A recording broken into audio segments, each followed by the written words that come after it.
झारखंड युवा सदन में मैं Sujata Bharti as a chief minister elected हुई हूँ और मेरा एक्सपीरियंस तो अभी 4 दिनों में बाकी है एक्सपीरियंस करना। यहाँ की सदन व्यवस्था कैसी होती है, लोगों को हैंडल कैसे किया जाता है, विपक्ष को कैसे फेस करना है, दैट्स द बिगेस्ट चैलेंज।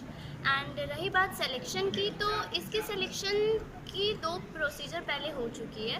पहली प्रोसीजर में कंटेंट उसमें 500 to 1000 वर्ड्स में एक रिटन कंटेंट सबमिट करना था कि आपकी थिंकिंग क्या है। आपको अगर मिनिस्ट्री ऑफर की जाती है तो आप कौन सी मिनिस्ट्री चूज़ करेंगे, क्यों चूज़ करेंगे, और उसके लिए आपकी खुद की सोल्यूशन क्या है जो कि ना किसी ने सोचा भी ना हो। तो वैसे खुद की सोल्यूशन क्या है, ये पहला प्रोसीजर था। देन आफ्टर ए 1 मिनट का video clip, as like we all know parliament में हर किसी को अगर बोलने दिया जाता है तो उनको एक टाइम लिमिटेशन दिया जाता है कि आप इतनी टाइम के अंदर अपनी जितनी भी टॉपिक्स है वो कवर अप करेंगे। तो उसी तरह हमें भी 1 मिनट का टाइम दिया गया था कि 1 मिनट में आप एक ऐसी वीडियो क्लिप रेडी कीजिए जिसमें कि आपको प्रॉब्लम भी शो करनी है, आपको सोल्यूशन भी शो करनी है, with your expression, boldness and which shows that yes you are a leader. और इसी के बाद सेकेंड प्रोसीजर के बाद और मुख्यमंत्री आप झारखंड के विकास की बात को हैंडल कर सकते हैं।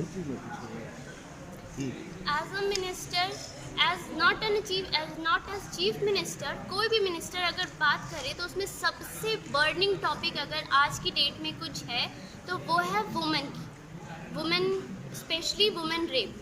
मैं खुद की अगर बात करूं तो यहाँ रांची में इवेंट है, मैं पर्सनली गिरिडीह से हूँ। तो गिरिडीह से रांची तक के ट्रैवल में बस से मुझे ट्रैवल करना था, मुझे घर से परमिशन मिली नहीं थी। मैं ही जानती हूँ कि मैं कितना ज़्यादा घर में फोर्स करके यहाँ पे आई हूँ कि बस AC बस है, बस पैक रहेगा, लेकिन उसमें लोग कैसे होंगे, अंदर क्या होगा, कौन सॉल्व करेगा।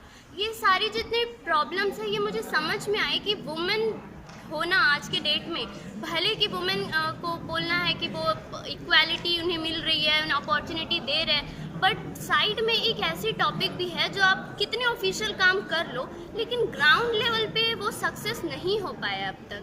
भले कुछ लोग हैं, यूथ में बहुत सारे लोग हैं जो वुमेन सेफ्टी के लिए आवाज़ उठाते हैं, लेकिन उन्हीं में से कुछ लोग हैं उन्हें नहीं समझ में आता कि उनकी छोटी सी बेहुदगी सी कमेंट कितना ज़्यादा इम्पेक्ट कर देती है उस वुमेन के लिए। वो वुमेन कई बार मैं ड्राइव करती हूँ तो ड्राइव करते वक्त कई ऐसी अश्लील कमेंट्स मुझे आती है, इवन मैं पूरी बुरखा वगैरह में बोर रहती हूँ उसके बावजूद। तो वुमेन की सेफ्टी सबसे बड़ी प्रॉब्लम है और इसके सॉल्यूशन में सबसे पहले मैं बात करूँगी अगर तो वो है एजुकेशन की। ठीक है, हम लोग समझ चुके हैं कि हमारी एजुकेशन जो प्रायर जनरेशन की थी वो नहीं है इतना सक्सेसफुल अभी, लेकिन एटलीस्ट इतना तो उम्मीद कर सकते हैं कि अभी के जनरेशन की जो एजुकेशन दी जाएगी वो एजुकेशन नेक्स्ट जनरेशन में जाके हर वुमेन को एक सेफ्टी वही प्रोवाइड करेगी जिसकी कल्पना हम लोग करते हैं।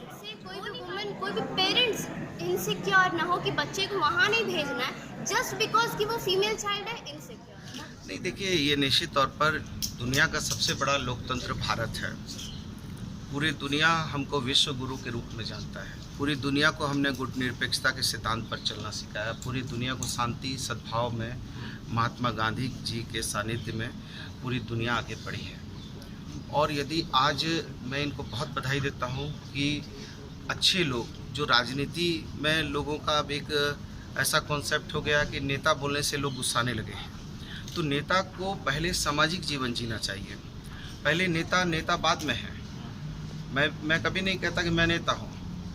ऑलवेज आई से I am not a politician because I know politics is not a commitment. Now the present time politics is dirty management.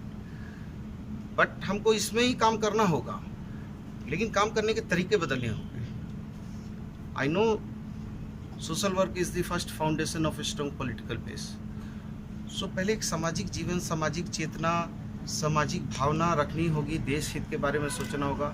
और बहुत अच्छा है कि हमारे नौजवान जो है, नवयुवती नौजवान जो है इस तरीके से सदन बना रहे हैं, इंटरेस्ट हो रहा है। देश ये दुनिया का सबसे बड़ा लोकतंत्र है, इस लोकतंत्र की आस्था विश्वास बढ़ाने का काम हो रहा है।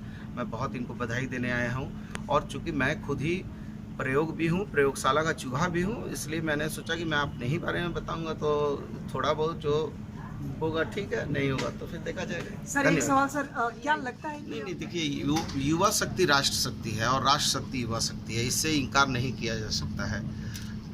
और देखिए वो कहते भी हैं कि जो वो जवानी क्या जिस जवानी की कोई कहानी ना हो, वो जवानी क्या जिस जवानी की कोई कहानी ना हो। इसलिए युवाओं को आगे आना चाहिए, युवा आगे आएंगे।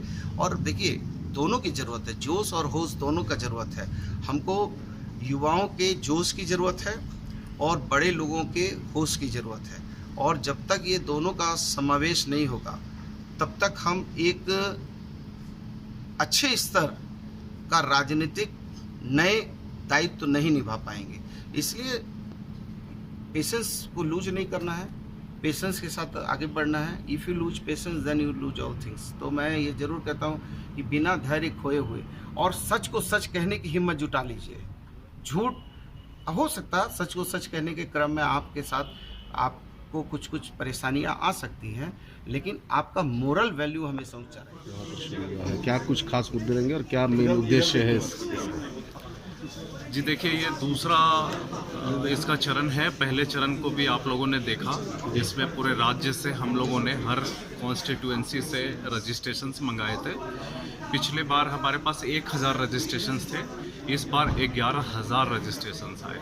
इसका मतलब युवाओं के अंदर में राज्य के लिए और नेतृत्व करने के लिए बहुत ज़्यादा इच्छा है, लेकिन उनको कहीं कोई ऐसा सही प्लेटफॉर्म मिलता नहीं है। तो हम लोगों ने युवा सदन के माध्यम से ऐसे युवाओं को सामने लाने का एक प्रयास किया है।